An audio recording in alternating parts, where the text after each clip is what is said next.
Pessoal, boa noite. Estamos aqui mais uma quinta-feira, né, na nossa live semanal.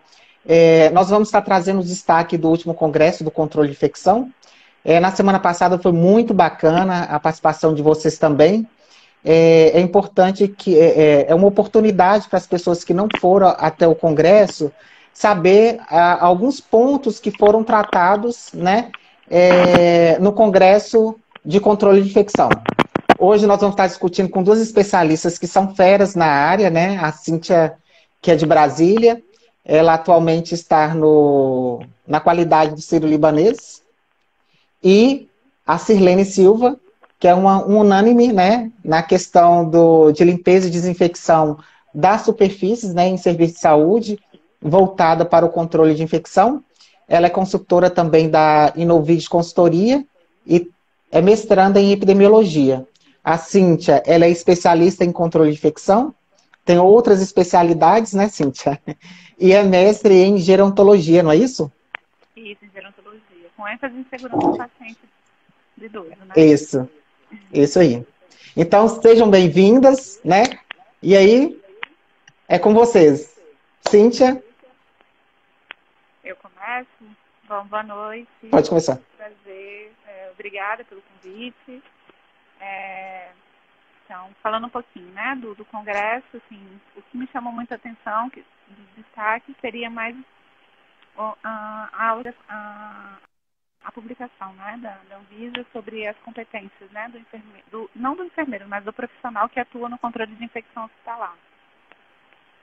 Eu acho que veio uma boa hora, né, a publicação, acho que a gente precisava dessas diretrizes, dessas orientações, né, trazer o que é competência, quais são as competências e habilidades que quem atua no controle de infecção ele precisa ter, né. E isso foi discutido lá no Congresso, né? Teve uma palestra só sobre essa publicação, né? A tradução do manual da OMS e a discussão em relação a esse tema, né? Que é importante, né? O que eu acredito, para quem não conhece, houve uma publicação, né, da Anvisa sobre as competências essenciais do controlador de infecção, e aí não só engloba os enfermeiros, mas a equipe multiprofissional que atua no controle de infecção. Essa publicação ela foi feita em outubro, né, desse ano. É um grupo de trabalho que é liderado pela professora Maria Clara Padovese, junto à sua orientanda, que é a Adriana Félix, né? E ela esteve lá abordando sobre esse documento que, na verdade, já era para ter saído, né? E, ao mesmo tempo, agora ganhando um pouco mais de força para categorizar e caracterizar quais são essas habilidades essenciais para o controlador de infecção. Então, é um documento que foi traduzido pela OMS, e que na qual foi discutido e elencado a importância do controlador dentro desse contexto. E aí ele define o que são competências, né, e as habilidades, o que são as competências essenciais para quem quer atuar no controle de infecção. E eu acho que né, assim, é muito importante. Ele também define, né, o que seria um profissional júnior, né, dentro do controle de infecção e o que seria o sênior, né, então ele já dá esse parâmetro que a gente também não tinha essa orientação, né. Então o júnior ele entra, o que atua, tem uma experiência de 3 anos, né, de até 3 anos dentro do controle de infecção, ele é considerado um profissional júnior, né, e acima de 3 anos ele já seria o sênior. E aí ajuda também, né, a gente a poder, pelo menos a começar, né, a poder ter essas, esse plano, né, de escopo, né, dentro do controle de infecção. Porque a gente englobava, às vezes, tudo mesmo, no mesmo barco, né, e não é assim, né. E assim, é uma publicação que inclusive está no meu Instagram, né, para quem quiser baixar, está nos destaques. E esse documento, ele foi dividido em 3 partes, né? É uma parte introdutória, né, a primeira parte, uma segunda parte que são os objetivos, e uma terceira parte que vem colocando sobre as competências, né, essenciais do controlador de infecção. E eu acho que é importante trazer essa discussão no intuito de caracterizar de fato, né, os especialistas. Para quem não sabe, a sociedade, a Associação, né, Brasileira dos Controladores de Infecção, que é a ABIH, ela vai estar trabalhando, né, para uma certificação, vai ser baseado um pouco também nesse documento. Então, vai vir algumas novidades referentes a essa qualificação desses profissionais. E aí, Cíntia, você chegou a perceber quais são, assim, algumas habilidades essenciais que eles se referem ao controlador de infecção? Então, ele fala da gestão, né? Na gestão no serviço de controle de infecção, que é uma das habilidades que são necessárias. Ter conhecimento da prática clínica, né? Então, assim, o controle de infecção, ele permeia todas as áreas, né? Então, a gente precisa ter conhecimento de terapia intensiva, de pacientes críticos, né? De semicríticos. A gente precisa ter conhecimento também sobre processamento de produtos para a saúde, que a gente atua dentro da CME, centro cirúrgico, qualidade e segurança do paciente, né? Que caminham juntos, né? Não tem como a gente falar de controle de infecção e não elencar também, né, a segurança do paciente e a qualidade junto. E assim, não pode falar.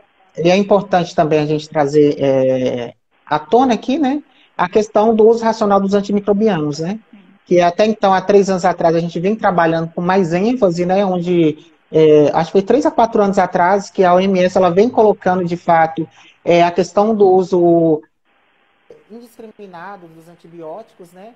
E aí, o que ocorre? E como que a gente pode fazer e podemos contribuir nesse sentido, né? Como que o controlador de infecção, como esse especialista, a importância, né, desse programa. E agora, em novembro, né, que é o mês que a gente comemora o programa, né, do uso racional de antimicrobiano, então é importante a gente também elencar isso como fator importante para que o especialista em controle de infecção, ele saiba, de fato, né, tenha um conhecimento e que consiga também gerenciar os antimicrobianos no ambiente hospitalar, não só no ambiente hospitalar, né, mas nas organizações de saúde como um todo. Eu acho que o estudo também foi muito abordado no congresso e muito falado também do protagonismo do enfermeiro também, né, no gerenciamento do antimicrobiano. Né, a gente vendo também, né, não só o médico, não só o farmacêutico, né, mas dando esse protagonismo também para o enfermeiro que atua no controle de infecção. E eu acho que esse é o caminho, né, agora daqui para frente também. Eu acho que isso também é importante falar, né? E em relação... Agora, em relação às competências essenciais, é importante a gente salientar aqui que dentro da definição, em suprassumo, né, ela refere assim, ao conhecimento e habilidades desse controlador de infecção, ele fazer a aplicabilidade dos conhecimentos profundos na área, né? Então, é importante que esses profissionais, eles se capacitem, que por vezes a gente acaba, né, lendo muito, mas não fazendo network, não fazendo alguns cursos, não trocando, né, o conhecimento. Então é importante que esses profissionais, eles estejam se capacitando e estejam se aprofundando, porque é isso que é denominado a competência essencial, né? Que seria o conhecimento, a habilidade desse profissional, fazendo a aplicação do seu conhecimento de uma maneira mais profunda e tendo e mitigando, né, essas ações, essas medidas preventivas, de modo que alcance esses resultados melhores na ponta. Fala também da questão da necessidade da especialização, né, ou em controle de infecção ou em áreas afins também, né, que tenha, que aborde também, né, a parte de controle de infecção. Então, eles também trazem dentro desse manual, né. Assim, nós estávamos, no final, né, do primeiro dia de congresso, houve uma reunião entre o comitê, né, na qual faz parte, que é o comitê de certificação dos profissionais, e lá estava discutindo, né, o que considera, de fato, os profissionais especialistas, né, e controladores de infecção, né. E aí, na verdade, é importante a gente salientar que, assim, apesar de ter um ponto de corte nesse material, né, esse material ele divide o profissional em dois, o júnior, que é até 3 anos de profissão, né, com aplicabilidade, né, com todos os requisitos, e a partir dos 3 anos já entra, né, o profissional sênior. Mas o que eu acho que é mais importante a gente ter introjetado é que esse profissional ele precisa sempre buscar o aperfeiçoamento, né? Porque trabalhar com controle de infecção hospitalar é ter um entendimento sobre as mudanças, sobre essas nuances que vêm acontecendo ao longo do tempo. Então, às vezes, é muita mudança que ocorre e que o controlador ele precisa estar o quê? Precisa estar atento, né? E aí a gente volta para a questão do Covid, né? Que a gente vem essa questão toda que vários especialistas estavam aguardando, será se seria necessário, por exemplo, né, dando um exemplo, não a banalização, mas a não utilização das máscaras para não haver a banalização nas organizações de saúde. E aí a gente percebe que algumas unidades, por exemplo, houve até a questão mesmo da suspensão, né, da utilização. Então, é necessário que o controlador ele fique atento às normas técnicas, às orientações sugeridas, que, por vezes, vai fazer um diferencial na prática e na decisão que é tomada. E não simplesmente partir para o achômetro, né? Afinal, eu acredito que seja assim, eu acredito que seja dessa forma, e não estar baseado e calçado nas evidências científicas que, por vezes, são negligenciadas, né? Ou, às vezes, por uma realidade institucional, né? Que, por vezes, a aplicabilidade de uma boa evidência, ela não se aplica dentro daquela realidade, e aí é preciso, de fato, rever, né? Rever conceitos, rever fluxos, rever os processos internos, e, ao mesmo tempo, em qual base teórico que eu vou me apoiar para que eu faça essa aplicabilidade. Então, é importante que seja o controlador, né, júnior, ou seja o controlador sênior, que venha fazendo esse desenvolvimento, né, ao longo do tempo, sempre buscando o conhecimento. Então, hoje nós temos várias oportunidades, né? O acesso hoje ele é facilitado. Então, tem os grupos de WhatsApp, né, que podem fazer o networking, que podem tirar dúvidas, mas que esse controlador de infecção ele venha, de fato, fazendo o desenvolvimento, porque a gente sabe que, por vezes, na prática, esse controlador que esteja trabalhando, às vezes ele pode deixar alguns itens despercebidos e deixar que as coisas elas aconteçam, né? Então é importante que isso esteja, né, sedimentado nesses profissionais que atuam em controle de infecção. Um dos temas também que foram abordados foi essa questão, né, das metodologias científicas, né? Então, no que a gente tem que se basear, né, em uns artigos, o que mostrando, né, que às vezes tem vieses, né, nos estudos, então ter cuidado também, né, ao ler e analisar os trabalhos científicos, né, antes de usá-lo eles como base, né, para as nossas decisões ou para a tomada, né, de decisão, de protocolo, de criação de protocolos, né, dentro da instituição. Uhum. Né, porque a gente tem publicação assim, de muito trabalho, a gente sabe que hoje, né, né, produz demais artigos, né, e a qualidade do que está sendo produzido a gente às vezes não consegue garantir, né, e se a gente não tiver esse cuidado, a gente acaba às vezes usando alguns como base para os nossos protocolos e para as nossas tomadas de decisão, que não seriam os melhores trabalhos, né, as melhores evidências, né?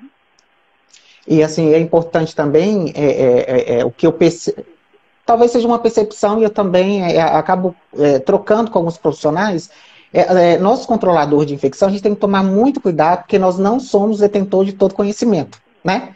Então, por isso que às vezes acontece qualquer situação no hospital, aí ele fala assim, vai lá procurar a CCH, porque geralmente a CCH, ele é um órgão de assessoria que, por vezes, se confunde, né, em relação a algumas outras atividades, né? E aí aquele controlador de infecção acaba ficando com algumas atividades múltiplas. Então, é Eu acho que foi importante que a gente tenha até um. a consciência. Eu acho que foi até teve até alguma das palestras, né? CCH, o Poço Ipiranga, né? Eu acho que teve algo parecido assim, né? Porque tudo que não se sabe vai até a CCH, né?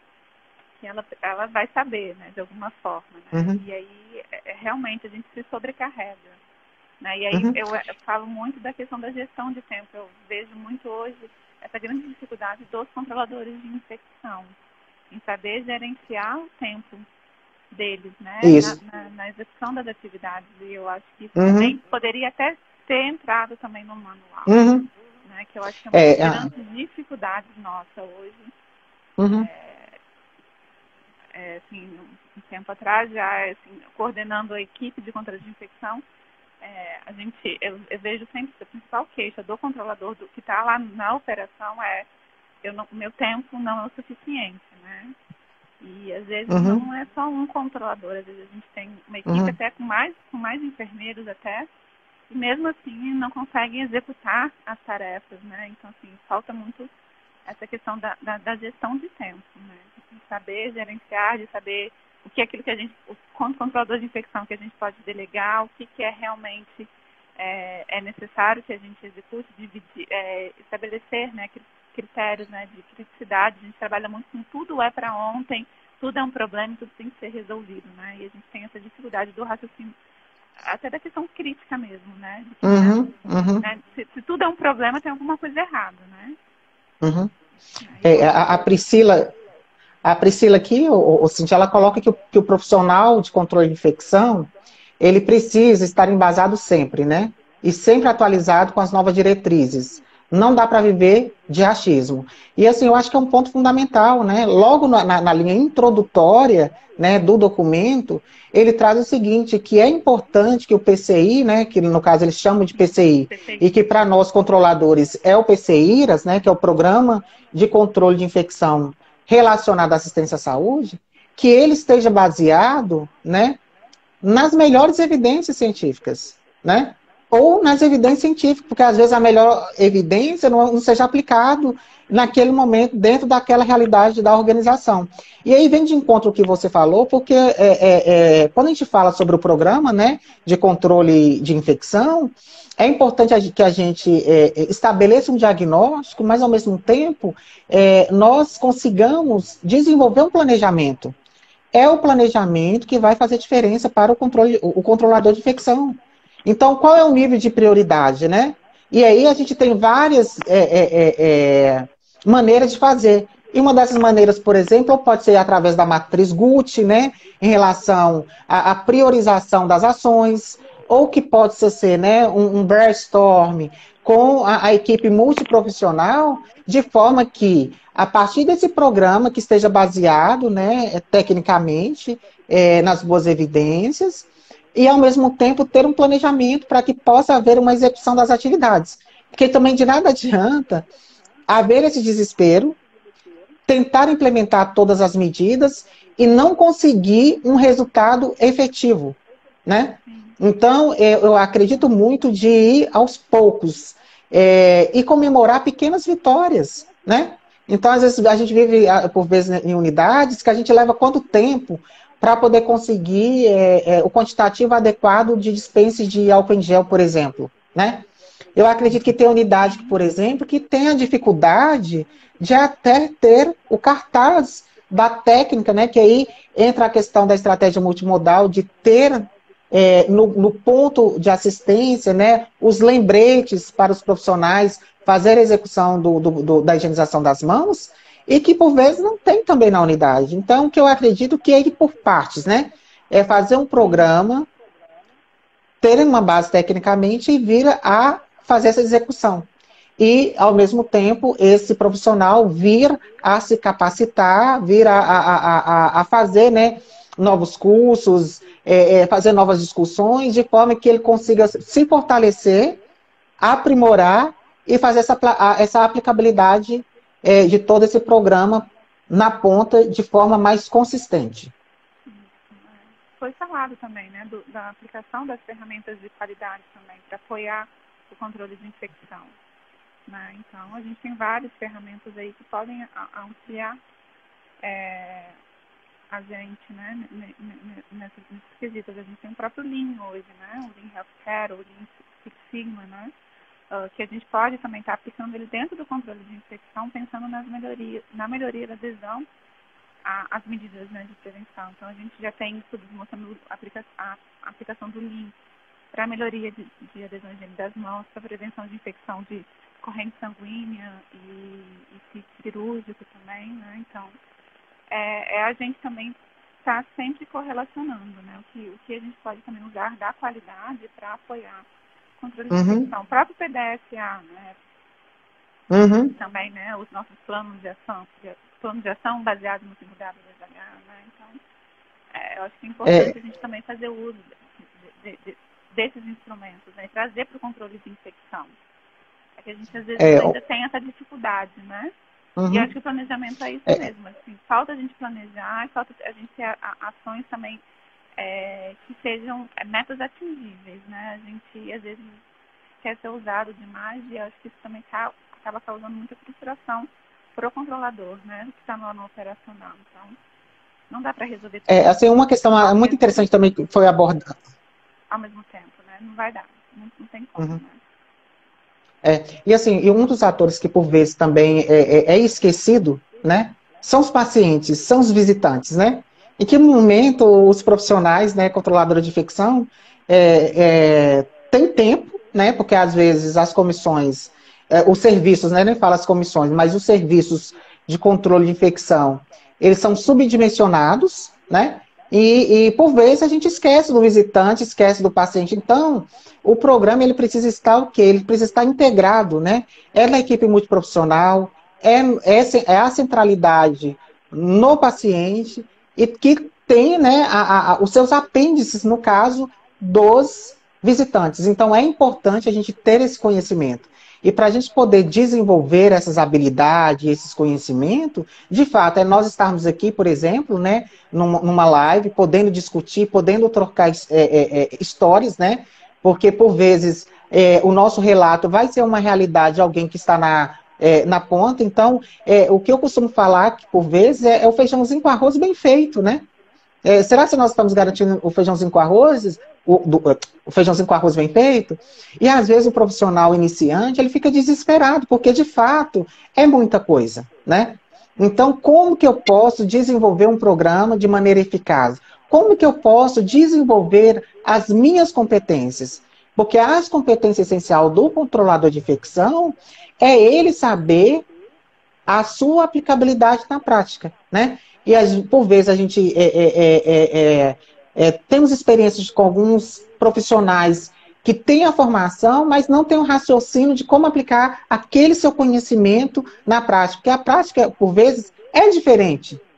Precisa ser adaptado, né? Então, como que eu posso fazer isso? Então, é preciso que o especialista, né, ele esteja em uma busca constante do conhecimento para que possa embasar tecnicamente a sua aplicação na prática. Sim. Porque senão é aquilo que a gente fala, né, da frustração, né? E hoje a gente vê muitos controladores de infecção até desistindo mesmo, né, da atuação dentro do controle, porque às vezes, assim, por muitas das vezes eles não conseguem, né, atingir os objetivos, né, e eu acho que isso também a gente precisa ser discutido, né, até que ponto, né, a gente também não está sobrecarregando o controlador de infecção lá na ponta, né, assim, tamanha demanda, né, de trabalho. Outro ponto, né, talvez saiba de verdade. Assim, né, até avaliar, né, como é que está aí a saúde mental dos controladores de infecção e sim. Né? Hoje nós estávamos até conversando com uma consultora nossa, né, que ela trabalha com um pouco que ela trabalha com terapias alternativas, né, que é bem interessante. A gente estava até conversando e chamando ela para poder discutir sobre esse tema aqui. Por quê? Porque, como você bem disse, alguns profissionais eles desistem. E um dos comportamentos que são, um dos principais comportamentos que estão no documento é que o controlador de infecção, ele deve ser apaixonado pelo que faz, deve ter o poder de persuasão, né? Responsável pelas suas próprias ações, ser acessível. E aí você imagina, né, esse especialista lá na ponta trabalhando, se sentindo sozinho, né, com vários problemas a serem resolvidos, né, com várias dificuldades a serem desenvolvidos, como que ele consegue, né, abraçar isso tudo?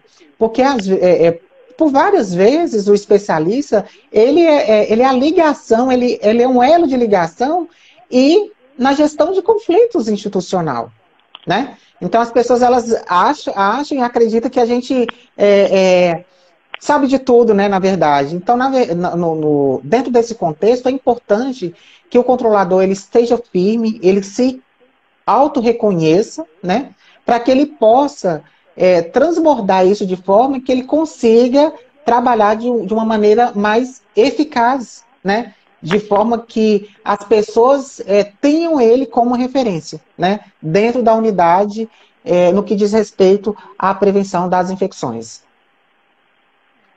Só me preocupa esse ser apaixonada aí, porque quando se envolve muito emocional, Sim. eu tenho um certo questionamento, né? Assim, eu acho que aí acaba, não sei, levando talvez para uma outra visão e aí a gente acaba sobrecarregando, enfim.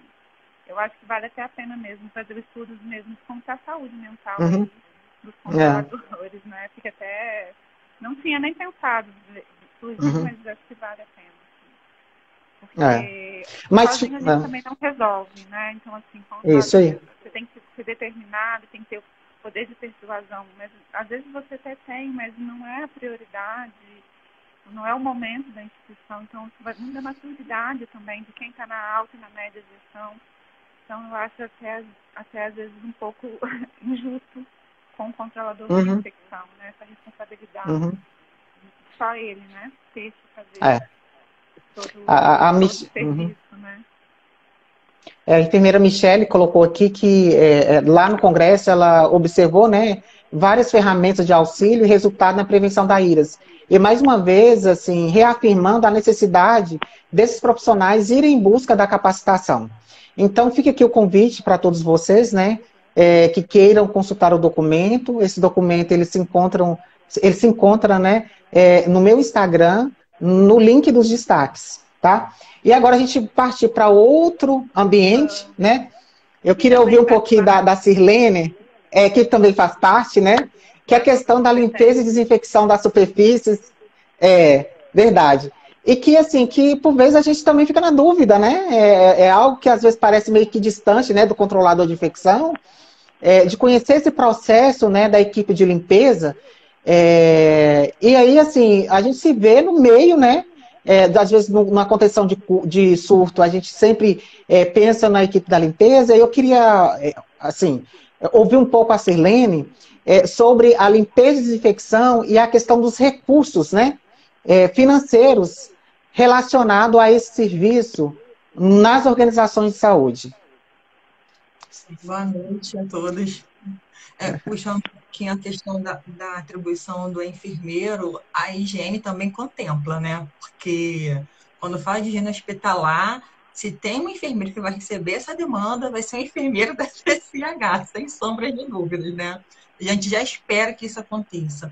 E isso realmente é um desafio para muitos enfermeiros CCH, porque geralmente na nossa formação, a gente tem aquele apanhado, né, para aqueles que tiveram uma formação, porque também é algo muito novo, né, a formação em CCH, e quando chega no mercado de trabalho, tem uma demanda enorme, tem um mercado enorme, onde as pessoas têm dificuldade de entender, porque quando começa a falar nome de princípio ativo, a gente já começa a surtar, mas, Deus, onde é isso? Onde coloco isso? Que nome é esse? Mata o quê? Serve para quê? Então, as pessoas ficam realmente confusas.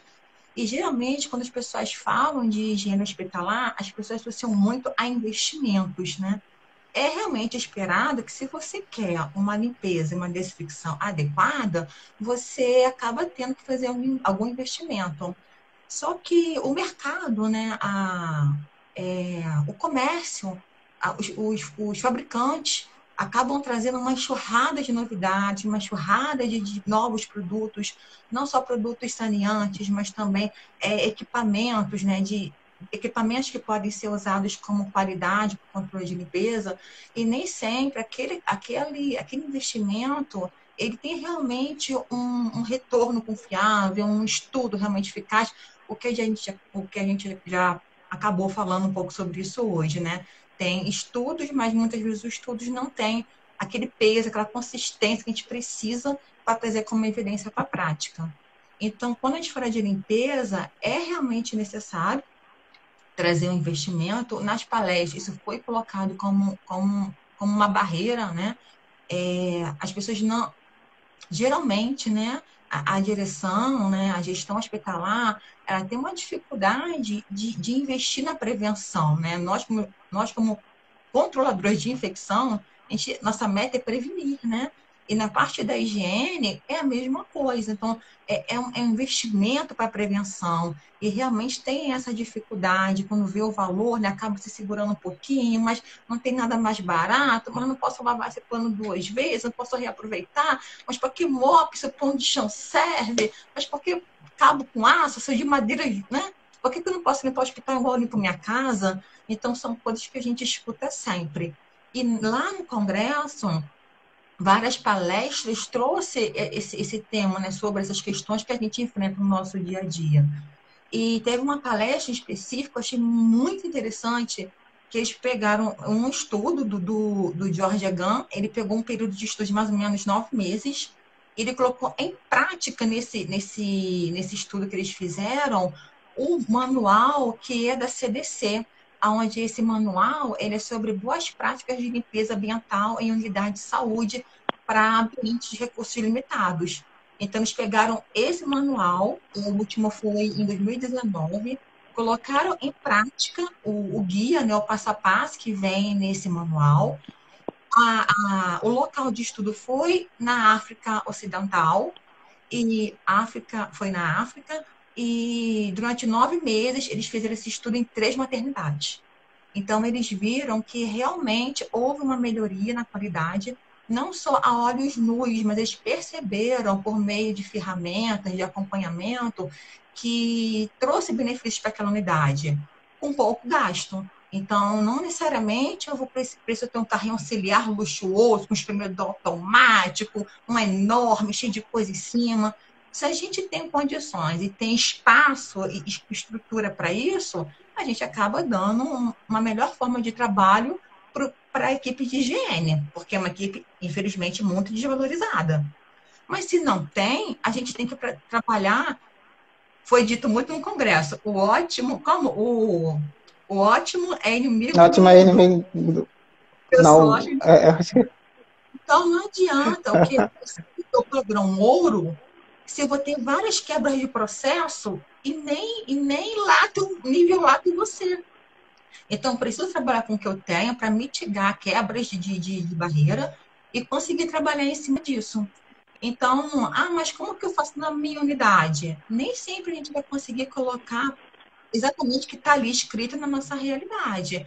Mas a gente vai precisar realmente ter uma visão crítica do que a gente está ouvindo para colocar em prática o mais próximo possível. Então, eu sugiro muito a leitura desse manual, ele está muito interessante. Ele não só fala de utensílios para uso de limpeza e desinfecção, mas ele fala também de produtos mais em conta que têm uma ótima eficácia, que são seguros para o uso, orienta quanto à diluição. Foi falado muito também em não estar se prendendo em, em produtos oferecidos como garantias de limpeza, quando na verdade não tem uma evidência em cima disso. É um investimento muito alto para a questão da Covid. Isso aumentou muito esse assédio. Né? A gente podemos falar, né, que a gente sofre um assédio, né, de alguns fornecedores querendo oferecer produtos. Claro que a gente tem bons parceiros, graças a Deus, né? Mas nesse meio, a gente também precisa ter um filtro. Senão a gente acaba trazendo, em vez de uma ajuda para a unidade, porque somos suportes de apoio, a gente vai acabar trazendo um prejuízo. Então, esse manual da CDC eu acho uma excelente fonte de leitura, de pesquisa. Eles também vêm trazendo um pacote de treinamento do Teach Clean, onde eles trazem um pacote que você faz o download de várias ferramentas que você aplicar na sua unidade gratuitamente. E uma das dificuldades que assim, é como se fosse um gargalo, onde você passa, você meio que se deslancha, você tem um grande avanço. É quando você consegue juntar, né, o treinamento, a supervisão, junto com o apoio, não uma supervisão punitiva, né, uma supervisão com Uhum. apoio e uma mudança organizacional e cultural. Que, assim, essa é uma barreira, né, que está lá em cima para a gente, mas que ela não é inacessível. Eu sempre Não, falo, e a importância, né, Sirlene, de ter a integração do enfermeiro, controlador de infecção, junto à equipe de limpeza, né? Por vezes, o controlador ele não entende o processo, vai cobrar, às vezes, sem ter às vezes, um conhecimento, mas não sabe, de fato, como que acontece na ponta. E eu queria que você falasse um pouco em relação aos feedbacks. Qual a importância desse feedback para a equipe? eu costumo dizer que a equipe ASG, a equipe de higiene, na área hospitalar, dificilmente ela é valorizada, né? Quando fala de um surto, né, pandemia, Covid, aí todo mundo lembra, vai ter que limpar, né? Mas quem vai limpar? Como vai limpar? Com quem vai limpar, né? Então, a equipe em si, ela está muito acostumada a ser procurada para cobrar, né? Então, você criar essa proximidade com a equipe, ela é muito importante, né? Elas são seus olhos, elas veem o que a gente, como consultor na unidade, a gente não consegue ver. Então, ter uma equipe próxima de você, elogiar o trabalho, falar, poxa, essa semana aconteceu isso. A Michelle visitou uma unidade e uma colega SG, ela tem um carrinho assim, perfeito, padrão assim, padrão ouro, o carrinho dela. E ela mandou uma mensagem elogiando a Anaí. Aí, quando foi hoje, eu estava na unidade, fui atrás da Anaí, sabia que era o plantão dela. Eu falei, olha só, estou sabendo uma notícia boa de você. Olha só como as notícias chegam até a gente, meus parabéns. Quando eu fui elogiar, ela ficou toda feliz. Então, ter esse feedback, né, ter essa proximidade com a equipe, fazer com que ele se sinta importante, fazer com que ele se sinta valorizado, que o trabalho dele é importante para a unidade, isso vai fazer ele ter uma boa aceitação para quando você passar, fizer uma validação de uma limpeza terminal e falar, olha, fulaninho, olha, não está legal, pode refazer? Olha, isso aqui, essa etiqueta não está legal, você pode trocar para mim, por favor? Né? É não ter diferença no tratamento. Infelizmente, é preciso falar o óbvio, né? Da mesma forma que eu vou abordar um cirurgião que está com uma quebra de barreira, da mesma forma, a mesma educação, o mesmo carinho, a mesma consideração, a mesma empatia, eu preciso ter com esse G, né? São colaboradores que no ambiente hospitalar está todo mundo ali prezando pela segurança do paciente. Não tem diferença. Estão todos trabalhando em prol do mesmo objetivo, que é um hospital seguro, um hospital limpo, desinfetado, seguro não só para o paciente, mas também para o próprio profissional que está usufruindo daquele espaço, que também é cliente de quem faz o serviço de higiene, Uhum. para o acompanhante, né? Dessa forma. E lá no Congresso, foi abordada alguma coisa relacionada à resistência ou à tolerância dos biocidas? Isso foi um ponto, principalmente porque, como já foi dito, né, nós estamos no mês onde tem a Semana Mundial de Conscientização Antimicrobiana, e as pessoas falam muito o controle, né, do antimicrobiano fármaco, né? E essa preocupação, né, stereotipo, não só em fármaco, ele também está se alastrando para a parte de higiene, porque os biocidas, eles também têm um impacto sobre a microbiota, né?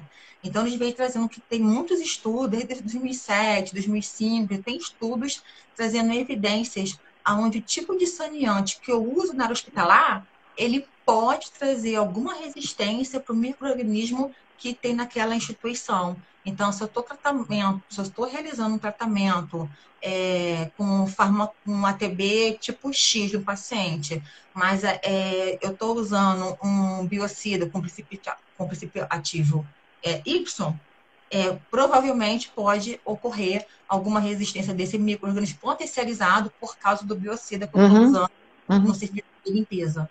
É assustador, né? Porque na época da Covid, isso também foi muito pontuado, aonde, né, o uso de saneantes, né, foi disparado, o uso de biocidas é uma quantidade absurda.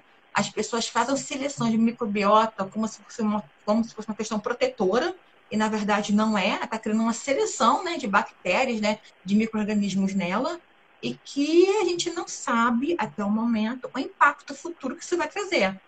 Como que será os nossos pacientes? Como vai ser a colonização dos nossos pacientes daqui a 10 anos, daqui a 5 anos?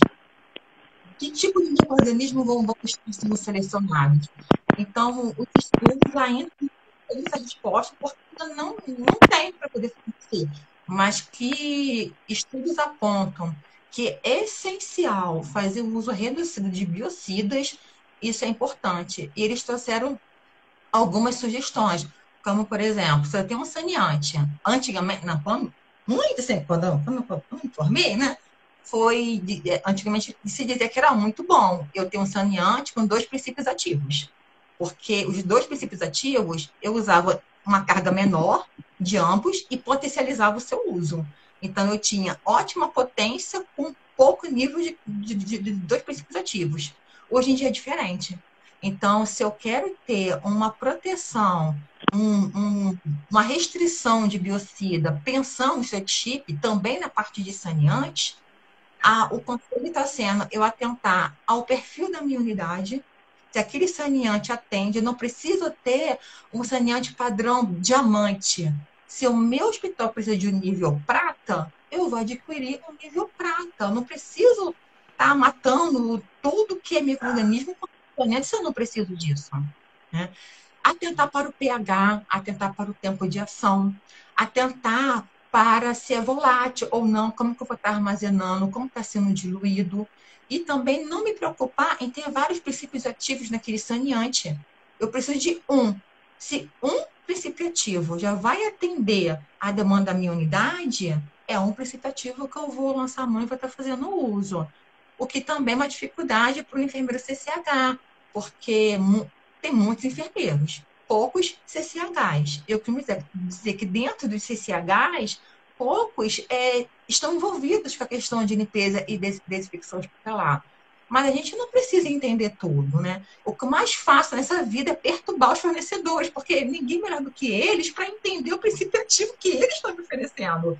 Então, eu peço ficha técnica, eu peço laudo, peço de tudo, eu peço explicação, mando áudio pedindo ajuda, porque a gente não é obrigado a entender todos. E a gente piscou meu saneante novo.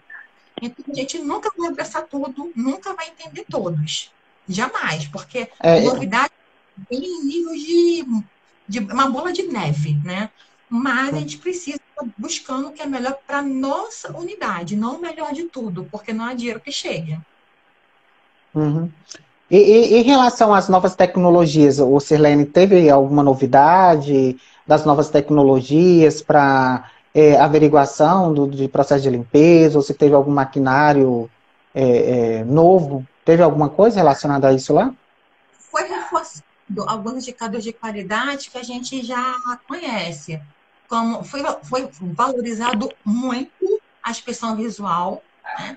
A gente acaba achando que não é importante porque está cansado de fazer uma expressão visual, mas geralmente é o que a gente pode fazer. Então, a gente lança a mão dessa estratégia, faz um checklist adequado para aquela unidade. Aquele manual da CDC, ele tem um checklist que é sugerido, né, pontuando exatamente o que deve ser observado daquele checklist que você está colocando e está observando. Dá também sugestões de número de não conformidade, uma tolerância para você ter que fazer uma outra limpeza terminal. Foi falado de marcadores fluorescentes, que eu acho o máximo, né? Mas a gente precisa também estar usando cautela, porque dependendo do meu objetivo, eu posso usar um indicador de qualidade diferente, porque, como já dito, nós temos a expressão visual, nós temos os marcadores de fluorescente, temos o ATP, temos a análise microbiológica, Então, não necessariamente preciso ter todos os indicadores de qualidade, mas eu vou usar um ou dois que se enquadram na minha realidade, onde eu posso manter para poder ter um histórico e conseguir avaliar como está conseguir acompanhar o serviço de higiene. Foi falado do ATP, da leitura de RLU, onde pode ter onde pode não, né? Onde espera-se ter uma tolerância de corte, apesar de dizer que tem uma relação universal de padrões de RLU, lá no Congresso foi dito que não tem nada muito claro, nada padronizado, e que o ideal é você pegar a orientação com seu fornecedor e saber qual é o parâmetro que ele indica para você aplicar. Eu já fiz isso uma vez, Uhum. eu não tive parâmetro. Então, o recomendado foi eu montar o meu histórico. Eu ia acompanhando e ver, né, o padrão de corte que eu poderia estar fazendo. O padrão ouro continua sendo análise microbiológica, onde eu tenho a placa de Petri, a placa, né, a placa redondinha, e o SWAB. Dependendo da área, eu uso um, eu uso o outro, mas o importante é ter uma técnica. Então, Uhum. se eu quero melhorar meu serviço de higiene, não tenho nada, meu serviço de higiene, preciso organizar, porque está com muitas quebras de barreira. Não adianta eu colocar uma análise de micro, porque vai nascer um zoológico. Então, eu vou começar com o quê? Com uma inspeção visual. Conforme eu vou melhorando o serviço, eu vou estreitando essa vigilância, vou deixando ela mais lactada, mais afiada. Ah, tive um surto na unidade, acineto.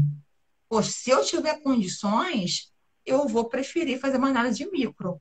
Ou ATP, porque a micro eu não vou ter um resultado na hora, né? Vou ter que esperar dias para ser o resultado.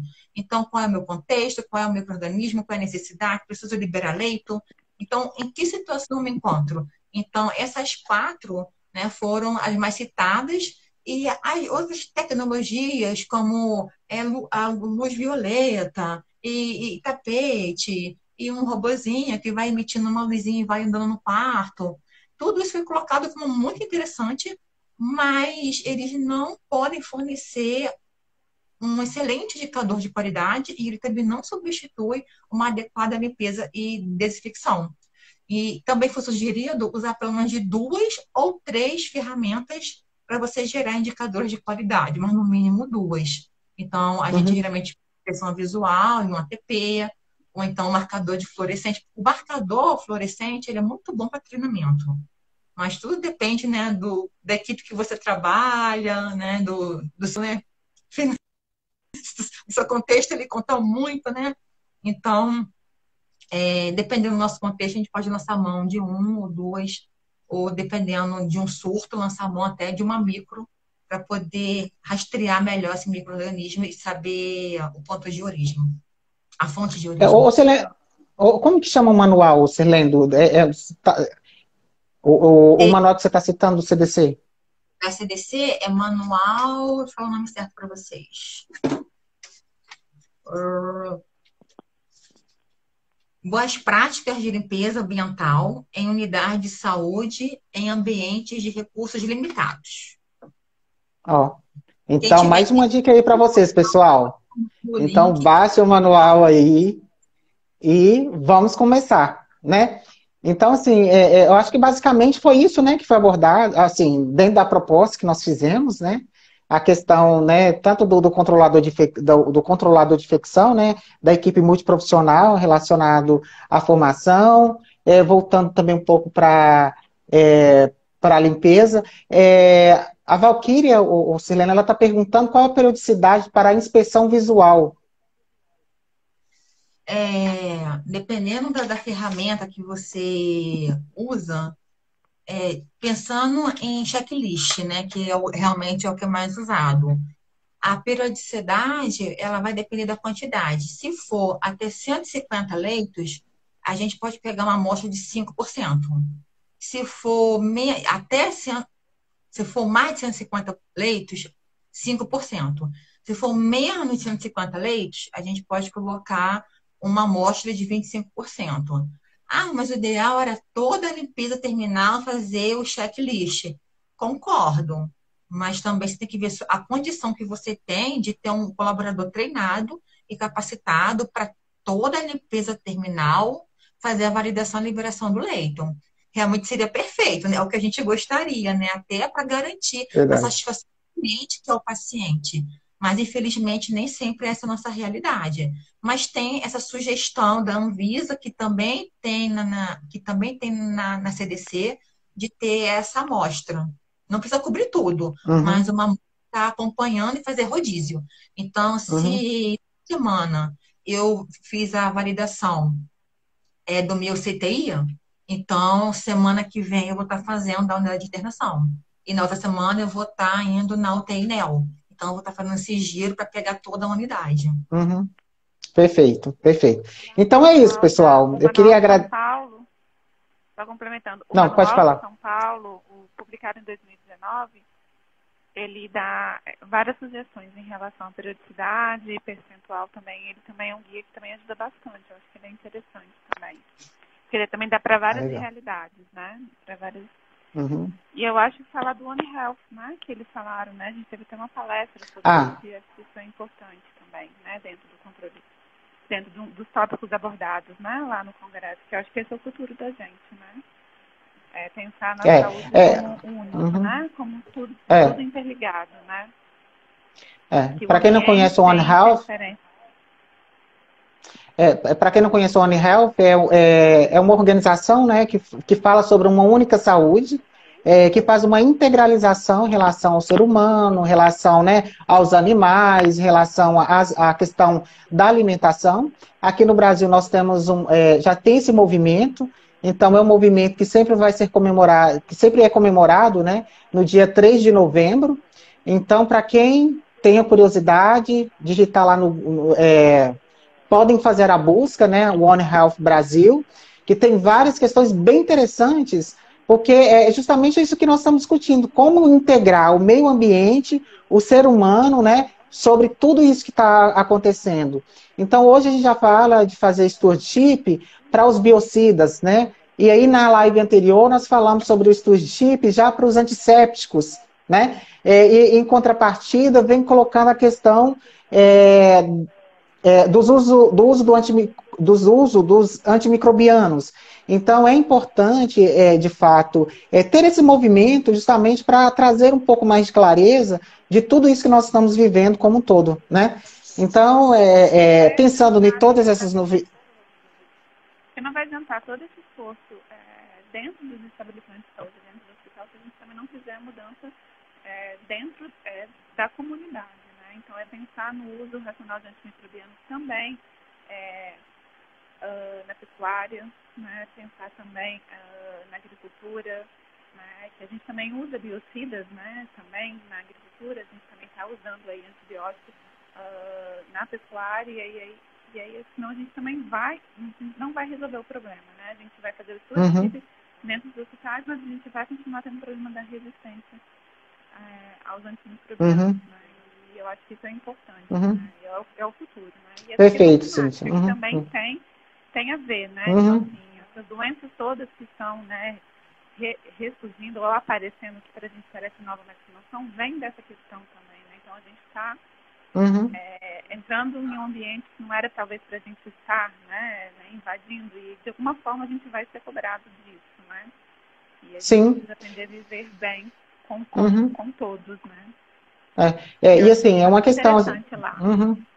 Não, e uma questão toda será como que está, né, o uso como que está a utilização desses antimicrobianos, né, na pecuária, né? E se ao mesmo tempo na pecuária, será se não está indo para os leitos dos rios, né? A questão das plantações. Então, a gente começa a perceber que há uma integralização como um todo, né? Os ISBL para alguns, ou SBLs para outros, por exemplo, ele já é um micro-organismo que já está na comunidade em pacientes que, por vezes, nem passaram pelo hospital, né? E já chegam colonizados por SBL, né? Que são as enterobactérias produtoras de beta-lactamase. Então, isso tudo é preciso e é necessário nós estarmos atentos, né? Sobre todas essas mudanças e entender, de fato, essa única saúde, né? De como integrar todos esses ambientes em um meio e em um propósito só. Então, pessoal, pensando nisso, né, provavelmente uma das nossas ideias aqui nos bastidores, nós vamos estar abrindo um grupo de WhatsApp, não vai ser hoje, mas nos acompanhem aí na rede, nós vamos abrir no intuito e com o objetivo de divulgar, né, os principais eventos relacionados na área de controle de infecção, na área de segurança do paciente, na área de limpeza, na área de resíduos, na área de segurança do paciente. Então, o único objetivo, né, desse grupo vai ser essa questão da divulgação e ter vocês um pouco mais próximos, né, de nós. Só que essa abertura ela vai ocorrer a partir, talvez, da semana que vem. Nós estamos pensando qual é a melhor estratégia. Então, continua nos seguindo, continua nos mandando direct, né, sobre as principais dúvidas, para que a gente possa também promover novas lives baseado em situações, problemas, ou seja, dentro da vivência que você vivencia aí na ponta, tá? E gostaria de agradecer a Cíntia e gostaria de agradecer a Sirlene e deixo a palavra para vocês se despedirem.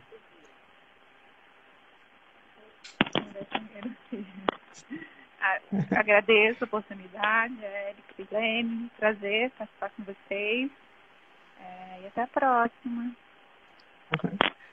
Sirlene? Quero agradecer a todo mundo, vi que tem um monte de gente aí falando, eu tento acompanhar alguma coisa. Então, agradecer ao pessoal por ter entrado, por estar aqui discutindo com a gente. Falar de CCH, falar de higiene, falar é minha paixão, então é uma satisfação. E obrigada pelo convite. Pessoal, mais uma vez, deixo aqui o meu agradecimento. Não esqueça de nos seguirem nas redes mais uma vez. Iremos sempre estar promovendo no intuito de melhorar esse desenvolvimento das ações do controlador na ponta. E é isso aí, e até a próxima live que ocorrerá na próxima quinta-feira. Tchau, tchau.